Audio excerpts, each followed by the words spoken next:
60 দেশে কার্যকর হলো ট্রাম্পের শুল্ক নীতি। সর্বোচ্চ ভার বহন করছে প্রতিদ্বন্দ্বী রাষ্ট্র চীন। বিশ্ব অর্থনীতিতে নজিরবিহীন অস্থিরতা। যুগ যুগ ধরে এক দেশ থেকে আরেক দেশে বিতাড়িত হতে হয়েছে লাখ লাখ ফিলিস্তিনিকে। মেলেনি নাগরিক সুযোগ সুবিধা, শিকার হতে হয়েছে দমন পীড়নেরও। সামরিক হুমকি বন্ধ করলে যুক্তরাষ্ট্রের সাথে পারমাণবিক চুক্তি করতে প্রস্তুত তেহরান। কোনো জবরদস্তি মেনে নেওয়া হবে না, হুঁশিয়ারি ইরানি পররাষ্ট্রমন্ত্রীর। গাজায় যুদ্ধবিরতি লঙ্ঘনের 3 সপ্তাহ পার হতে চললেও থামেনি ইসরায়েলি নৃশংসতা। এখনও উপত্যকার অবশিষ্ট এলাকাগুলোতে দফায় দফায় হামলা চালাচ্ছে তেল আবিব। গেল একদিনে প্রাণ গেছে আরও 26 ফিলিস্তিনি, নিশ্চিত করেছে গাজার স্বাস্থ্যকর্মীরা। তবুও অব্যাহত নির্বিচার বোমাবর্ষণ। মঙ্গলবার রাতভর দের আল বালা আল মাওয়াসি গাজা সিটিতে দফায় দফায় বিমান হামলা চালায় আইডিএফ সেনারা। টার্গেট করা হয় শরণার্থীদের তাঁবু। বুধবারও ভোরের আলো ফোটার আগ মুহূর্তে খান ইউনিসে অভিযান চালিয়েছে নেতানিয়াহু বাহিনী। ইসরায়েলের এই হত্যাযজ্ঞকে ইঙ্গিত করে গাজাকে মৃত্যুপুরী আখ্যা দিয়েছেন জাতিসংঘ মহাসচিব অ্যান্টনিও গুতেরেস। 1.5 বছর ধরে চলা আগ্রাসনে প্রাণ গেছে প্রায় 51,000 ফিলিস্তিনির। নিজ ভূখণ্ড তো বটেই, যুগের পর যুগ ধরে অনেক মুসলিম দেশেও নিপীড়নের শিকার ফিলিস্তিনিরা। রাজনৈতিক প্রেক্ষাপট আর পালা বদলে বিভিন্ন সময় দেশ থেকে দেশে বিতাড়িত হতে হয়েছে লাখ লাখ ফিলিস্তিনি শরণার্থীকে। আশ্রয় দিলেও বেশিরভাগ দেশই তাদের নাগরিক সুযোগ সুবিধা নিশ্চিতে ব্যর্থ হয়েছে। উল্টো জীবন বাঁচাতে দেশ ছাড়া অসহায় ফিলিস্তিনিদের ওপর দমন পীড়নও হয়েছে কোনো কোনো জায়গায়। ইসরায়েলি দখলদারদের নির্যাতন থেকে বাঁচতে শৈশবে জন্মভূমি ছেড়ে লেবাননে আশ্রয় নিয়েছিলেন মাহমুদ আল সাইদ। এরপর ফিলিস্তিনে ফিরতে পারেননি। মাঝে কেটে গেছে 76 বছর। এখনও বেঁচে আছেন শরণার্থী হিসেবে। নাগরিকের স্বীকৃতিও মেলেনি লেবাননে। আমি ফিলিস্তিনের নাগরিক। দখলদাররা আমাদের আশপাশের সব গ্রাম নিশ্চিহ্ন করে দিয়েছিল, তাই জন্মভূমি ছাড়তে হয়। বাবা বলেছিলেন কয়েকদিন পর আবারও ফিলিস্তিনে ফিরব, কিন্তু সেই দিন এখনো আসেনি। মাহমুদ আল সাইদের মতো হাজার হাজার ফিলিস্তিনি জন্মভূমির মায়া ত্যাগ করে গত 7 দশকে আশ্রয় নিয়েছেন লেবানন সহ মধ্যপ্রাচ্যের বিভিন্ন দেশে।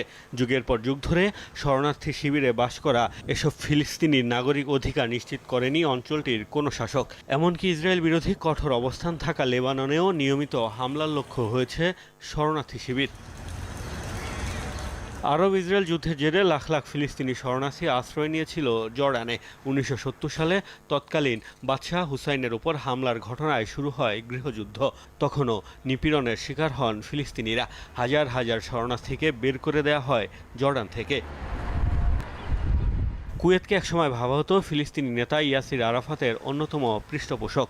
ইরাকের সাথে যুদ্ধের সময় এই নেতার সাথে দূরত্ব তৈরি হয় দেশটির। পরবর্তীতে যুদ্ধে ইরাক পরাজিত হলে বিপুল সংখ্যক ফিলিস্তিনিকে বিতাড়িত করা হয়। মিশরেও মুসলিম ব্রাদারহুডের পতনের পর অধিকার বঞ্চিত হয়েছে ফিলিস্তিনিরা।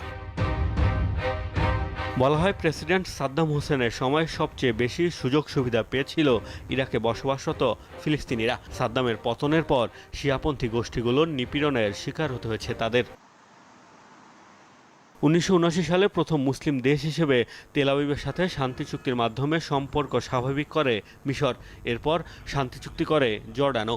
সবশেষ 2020 সালে আব্রাহাম অ্যাকর্ড চুক্তির মাধ্যমে ইসরায়েলের সাথে কূটনৈতিক সম্পর্ক স্থাপন করে সংযুক্ত আরব আমিরাত। বর্তমানে ইসরায়েলের সাথে ঘনিষ্ঠ অর্থনৈতিক ও সামরিক সম্পর্ক রয়েছে আবুধাবির। একই বছর তেল আবিবের সাথে সম্পর্ক স্বাভাবিকে রাজি হয় আরেক মুসলিম দেশ সুদান।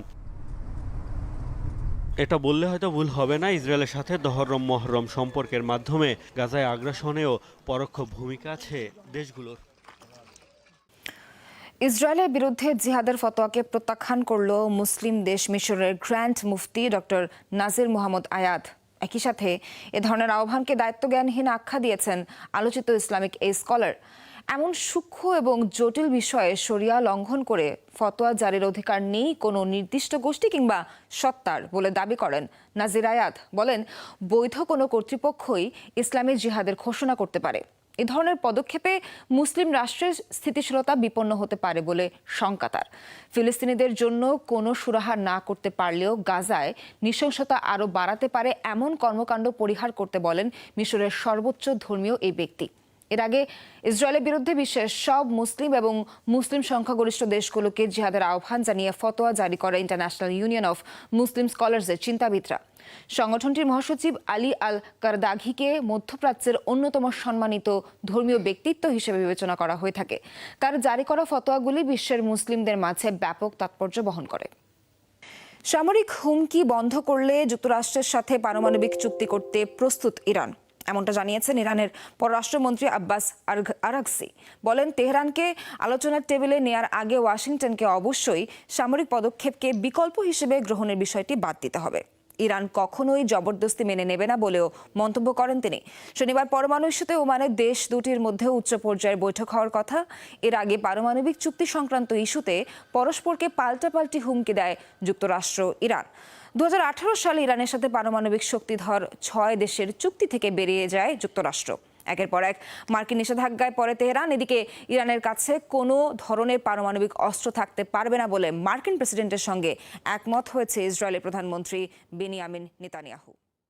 নিরস্ত্রীকরণ ইস্যুতে শর্ত সাপেক্ষে লেবানন সরকারের সাথে আলোচনায় প্রস্তুত হিজবুল্লাহ। গোষ্ঠীটির এক জ্যেষ্ঠ কর্মকর্তার বরাতে এমন তথ্য জানিয়েছে বার্তা সংস্থা রয়টার্স। বিনিময়ে দক্ষিণ লেবাননের 5টি পয়েন্ট থেকে প্রত্যাহার করতে হবে সব ইসরায়েলি সেনা, পাশাপাশি বন্ধ করতে হবে সকল ধরনের হামলা। জাতীয় প্রতিরক্ষা কৌশলের অংশ হিসেবে লেবাননের প্রেসিডেন্ট জোসেফ আউনের সঙ্গে নিরস্ত্রীকরণ ইস্যুতে হতে পারে এই আলোচনা বলে জানিয়েছেন ওই হিজবুল্লাহ কর্মকর্তা। এদিকে প্রেসিডেন্টের তরফ থেকেও এসেছে ইতিবাচক ইঙ্গিত। রাজনৈতিক সূত্র জানিয়েছে হিজবুল্লাহর সাথে আলোচনা শুরু করতে চান জোসেফ আউন। ইয়েমেনের বিভিন্ন স্থানে অব্যাহত যুক্তরাষ্ট্রের অভিযান। মঙ্গলবার 50টি মার্কিন হামলায় কমপক্ষে 6 জনের মৃত্যু হয়েছে, আরও 15 জন আহত। দেশটির স্বাস্থ্য কর্তৃপক্ষ জানায় নিহতদের 6 জনই হোদেইদা অঞ্চলের বাসিন্দা। অঞ্চলটির আমিন মুকবির জেলায় একটি আবাসিক এলাকায় বিমান হামলা চালিয়েছে মার্কিন বিমান বাহিনী। এছাড়া ধামার, আমরান সহ আরও কয়েকটি এলাকায় একযোগে হামলা চালানো হয়েছে। গেল 15 মার্চ থেকে ইয়েমেনে লাগাতার হামলা চালিয়ে আসছে ওয়াশিংটন। প্রাণ হারিয়েছে অর্ধ শতাধিক নাগরিক। দাবি, হুতি বিদ্রোহীদের দমনেই এই অভিযান।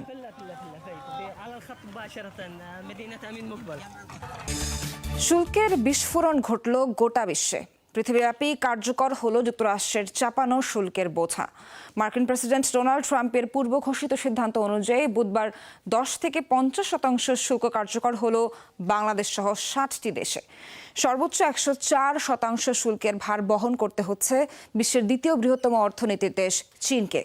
বর্ধিত শুল্ক কার্যকরের পর শেয়ার বাজারে দরপতন, অর্থনীতিতে অস্থিরতা, মুদ্রাস্ফীতি সহ নানা কারণে উত্তপ্ত বিশ্ব বাণিজ্য।